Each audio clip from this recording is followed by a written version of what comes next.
How you doing? I'm Ken Bykoff, and welcome to O'Neill Speaks, the official podcast of the Paul H. O'Neill School of Public Environmental Affairs at Indiana University.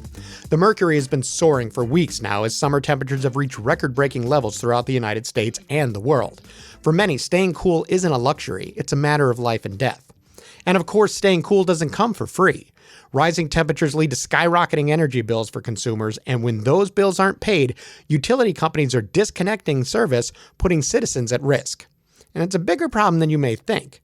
Researchers at the Paul H. O'Neill School of Public and Environmental Affairs have been studying the issue of energy insecurity by tracking disconnections utility by utility across the country, and what they found is that 1/4 of Americans experience energy insecurity each year.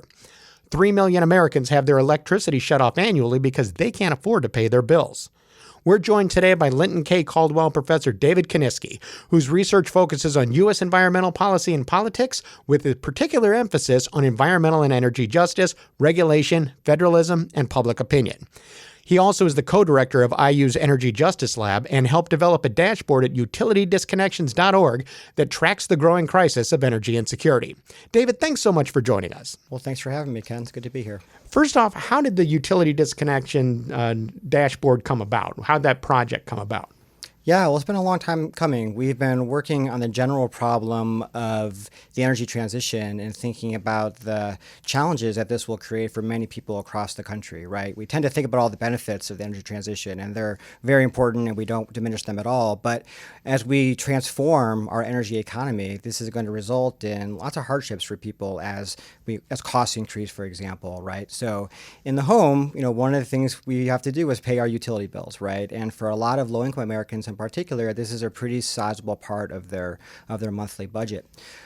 So when people are unable to afford their bills, they often face the possibility of losing access to their service altogether because the utility will shut them off, right? So this is a pretty important problem. We got really interested during COVID when we had these very large economic shocks, and we decided we need to do more build our understanding of this issue so we could develop better solutions for this problem. Was it difficult to get the data for that? Yeah, so it's really challenging, right? So I could spend hours talking about the data because that's what we've been really focused on for the last few years. So the first thing to say is that what we know is really scattered across the country, right? Data are sparse in some places, if not available at all. In other parts of the country, in other states, the data are more readily available. But it comes in all different forms, right? So typically, where data disclosure is required by state governments, utilities report out on a monthly basis or so, sometimes quarterly, how many people or how many customers they have disconnected due to non-payment. But the way they report that information, how it gets disclosed is really variable. So what we've done at the Energy Justice Lab is make this data commensurate, right? So we can compare and contrast across the utilities across the country where it's available. And this provides a user an opportunity to understand patterns and trends, at least for the places where this information is accessible. When you analyze this data, what really surprised you? A lot of things. I think the first thing that surprised us is just the sheer number of customers on an annual basis who lose access to electricity or natural gas, right? So one of the things we've learned through more disclosure that's happening is that this is happening to millions of households across the country on an annual basis, right? So this is not a small problem. This is a big problem, particularly for low-income households. So the sheer number of disconnections is really sort of set off alarm bells as to sort of illustrating or suggesting the magnitude of this problem. The second thing I think we've learned, and maybe it's been surprising, is just how variable this is, right? So when you look utility by utility, you see really large differences. So in some cases, utilities are really reticent to disconnect customers, right? That's very much a last resort. So you see much lower disconnection rates in some parts of the country for some utilities. But in other cases, utilities seem to use this more readily as a mechanism for either getting collections, right, or in more of a punitive way to really, they're very quick to disconnect people, even when they just owe, let's say, for a month or a little bit on their bill. So it's really quite variable. So that's the second thing we've really noticed is that there's no one story about utility disconnections. It's really utility by utility, which is different. And then a final thing we're beginning to uncover are that there are differences by type of utility, right? So the electricity industry and market is very complicated in the United States, right? Depending where you live, you may have a lot of options as to where you're getting electricity, or you may get them from the single option you have, which is the case for us here in Bloomington, right? But in some places, you may get your electricity from a private company, from what's called an investor-owned utility. In other cases, it might come from your city, from city government, a municipal utility. One of the things that we've begun to revealed through these data is that for some municipal utilities, disconnection rates are quite high. And this actually surprised us. We kind of assumed or hypothesized that we would see higher disconnection rates among private-owned companies. And there certainly are utilities out there in the private space that are disconnecting at a higher rate. But there are also quite a few cities, particularly in the southeastern part of the United States, where disconnection rates are quite high. And that surprised us. We thought cities would be a little bit more reticent, a little bit more, sparse in their use of this procedure. You mentioned just the regional differences in disconnection rate. What areas of the country are a little bit quicker and which are more lenient? Yeah, it's a little bit difficult to say something. Is there a region, or is it more like a county by county kind of situation? Yeah, it's like utility by utility for the most part. But it's difficult to really say anything definitive because of the fact that we don't have reporting everywhere, right? So we're only observing, trends and patterns in places where there is disclosure happening. So there are some parts of the country where we know very little. So I'm always a little bit hesitant to sort of reach definitive conclusions because of this variability in where we have information. But what we have seen is that there are a few states where the utilities seem to be more where utility disconnections seem to be more common. Indiana is one of them. Some of the investor-owned utilities in the state have some of the largest disconnection rates or the highest disconnection rates in the country, which is interesting. Other states like Florida and Georgia, some utilities in Pennsylvania seem to be also in this category. So it is quite variable, but there are some places where this seems to be a bigger problem. With the heat that you have, especially in the summer months, it certainly, people immediately think about, just air conditioning and cooling off, but it goes beyond that because it is, you can't cool your food. Your freezer is thawing out. It becomes almost a balance of being comfortable, but also having other necessities. What kind of strategies have you seen people using to try to balance that as best that they can? Yeah, I think this is a really important point. I mean, often we obviously we take energy for granted quite often, and we only fully realize how many parts of our life it touches when we lose access through often outages. How when you have outages go out, how many times are you over there flipping lights because it's just habit? That's right. But, just with electricity, it's not just about maintaining temperature, like a very hot day like it is today in Indiana, putting on your air conditioning, but it is keeping your food, refrigerated. For people who require electronic medical devices, it's essential for life-saving care, right? I mean, people have devices where they need electricity in order to sustain themselves. Increasingly, kids who are doing remote schooling or having to be on iPads or other devices for school, it's necessity that you have charged devices and the ability to access the internet. So it really touches our lives in a variety of ways. And even working from home. Even working from home, right? What the research has shown is that when people are energy insecure, they're more likely to experience all types of adverse health consequences, both physical and mental, right? Not only does they sort of create anxiety, but when you go without reliable energy, it creates an unhealthy environment in the home. So people respond to this in lots of different ways, right? So when you lose access to energy or you can't afford to pay a bill, there are a lot of things you could do, right? So I can sort of go through sort of the portfolio of options that folks have, right? I mean, the first thing you might think about doing is seeking out financial assistance. And there are a number of government programs from the local to the federal level which provide people with short-term assistance if they are unable to pay a bill in a particular month. Unfortunately, those funds can be difficult to access. There are not enough of them, so not all eligible households are able to secure those resources. So it's not a full safe, but those kinds of things are available. Of course, a lot of people will seek out financial assistance in less formal ways, right? They'll ask family, they'll ask friends. They may approach a church or a faith-based organization who often provide these kinds of resources to help people through challenging times. So those are are all sort of strategies people might adopt from a financial standpoint that are relatively safe, maybe difficult, but relatively safe. But we've also found in our research that people will do things like seek out a payday loan, right, which is a very risky financial strategy. Yes, it might get you the funds to pay off your bill, but it may just exacerbate the material hardship that you are experiencing. So that's one set of things. Think about financial strategies people may pursue. Now, when you lose access to like heat, for example, there are other things you may do to try to keep yourself warm, some of which may be quite dangerous, right? So, there are many stories, we've heard this in the surveys we've done, of people doing things like burning trash in their home, basically creating a fire for warmth, or using their oven as a heating source, using dryer vents as heating sources, right? These kinds of strategies actually can be quite dangerous. Also, things like electric space heaters a high cause of household fires, right? So these kinds of strategies, satisfy the basic human need for warmth, but may have, sometimes catastrophic consequences for families. So our research shows that people are pursuing all these kinds of things depending on their circumstances. As climate change continues to wreak havoc, and it seems like this is an issue that's going to get worse, just what kind of what could be done to really help with the issue of energy insecurity? Yeah, I think a lot of things, right? So, and you can sort of think about it at different sort of points in the sequence of energy insecurity, right? So certainly we can try to create more energy efficiency in people's homes, right? To reduce the cost of the energy that we consume, right? So this is everything from simple things like weatherizing people's homes so that the energy we consume is actually more beneficial to us.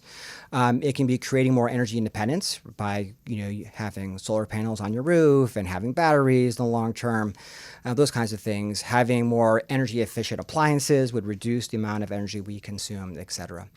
But these are difficult technologies for lots of people to access because they're expensive. That's what I was going to say, is that all of that takes a cash outlay and you're just trying to cover your bills. That's right. We've seen in, recent laws passed by the U.S. Congress, including the Inflation Reduction Act, there are efforts to create tax incentives to make these technologies more accessible, but it still requires you to have the upfront money to purchase these quite expensive technologies. And if you're a renter, you may not even have the ability to do this at all, right? You may be subject to the decisions of your landlord, which is the case for many people. So we do have these technological ways to reduce energy consumption, which would reduce costs for people, but the accessibility issue is a really important concern there.